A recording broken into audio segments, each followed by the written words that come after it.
جو لوگ قبروں پہ سجدہ کرتے ہیں ان کے پیچھے نماز نہ پڑھا کریں. چھوٹی موٹی بدعت تو سارے کرتے ہیں.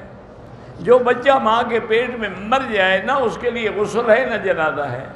ائمہ اربعہ کی اطاعت سے مراد یہ ہے کہ جو مسائل ہم خود سمجھ نہیں سکتے ان کے تحقیق کی اتباع کریں. اگر کوئی شخص حنفی تھا مسلک بدل کوئی گناہ نہیں ہوگا، لیکن بدلنے کی وجہ بھی تو بتائیں نا کہ اتنا بڑا عالم ہو گیا ہے کہ اس کو حنفی مسلک میں نقص نظر آنے لگ گئے ہیں.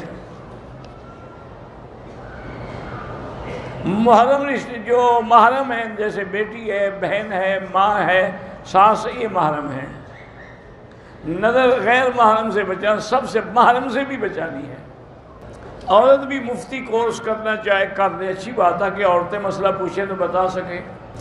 حضور کے امتی ہونے سے میری ذمہ داری ہے کہ میں اللہ کے دین کی دعوت دوں. جتنا مجھے دین آتا ہے، جتنے مجھے مسائل آتے ہیں، کم از کم وہ تو میں لوگوں کو بتاؤں.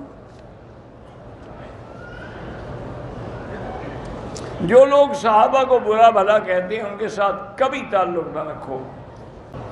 ہمارے یہاں مسجد میں بچوں کو نہیں، چونکہ بچے شرارت کرتے ہیں مسجدوں میں، اس لیے نہیں آنے دیتے ہیں. سنتوں کو چھوڑنے سے ایک دن فرض بھی چھوڑ دے گا. سنتیں لازم پڑھا کرو، نفل بھی سنت بھی کچھ بھی نہ چھوڑا کرو. ہاں مسافر کے لیے اجازت ہے.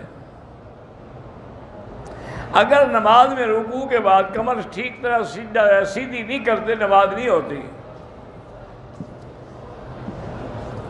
اسلامی بینک سے مراد یہ ہے کہ اس میں اسلامی طریقہ کار کے مطابق بزنس کی جاتی ہے، مضاربت، مشارکت اور مرابحت پر.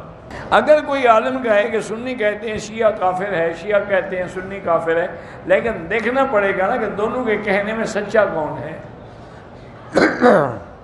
وہ کوئی مثال سمجھا رہے ہوں گے، آپ کو یاد رہ گئی. شیعہ کا جنازہ نہ پڑھا کریں. باقی نکاح تو خیر نہیں ٹوٹتا، لیکن جو صحابہ کا دشمن ہے اس کا جنازہ پڑھنے کا کیا معنی؟ ایک شخص ہے کہتا ہے کہ میں شیعہ تو ہوں لیکن میں صحابہ کو برا بھلا نہیں کہتا.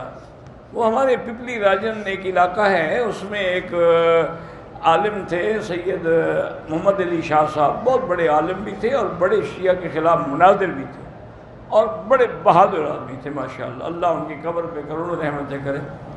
مجھے بھی کبھی کبھی وہ اپنے جلسے میں بلاتے تھے. تو ایک دفعہ وہ ایک شیعہ سے مناظرہ کر رہے تھے. تو ایک شیعہ نے کہا، ایک آدمی نے کہا کہ نہیں، اس مناظر نے نہیں، کوئی دوسرا آدمی کوئی بھنگ پی کے بیٹھا ہوگا، تو وہ کھڑا ہو گیا. اس نے کہا شاہ جی آپ ہمیشہ غصہ کرتے ہو، دیکھو میں خاندانی شیعہ ہوں لیکن میں نے کبھی صحابہ کو برا نہیں کہا. اور نے کہا اچھا مجھے بتاؤ کتا گنگا ہوتا ہے؟ اور نے کہا کیا؟ انہوں نے کہا مجھے کتا گنگا دکھا دو تو یہ بات بھی میں مان لوں گا. اگر کتا گنگا نہیں ہوتا تو شیعہ ضرور گالی دیتا ہے. اگر کسی عالم دین کے بیانات میں سے چھوٹے چھوٹے کلپس کاٹ کے ایسی باتیں ڈھونڈنا جس سے اس پر اعتراض ہو سکے تو ایسا کرنا جو ہے بہت بڑی بددیانتی ہے، خیانت ہے، اور کسی عالم کے بارے میں برائی کا ارادہ کرنا جو ہے وہ بھی سخت پکڑ کا باعث ہے.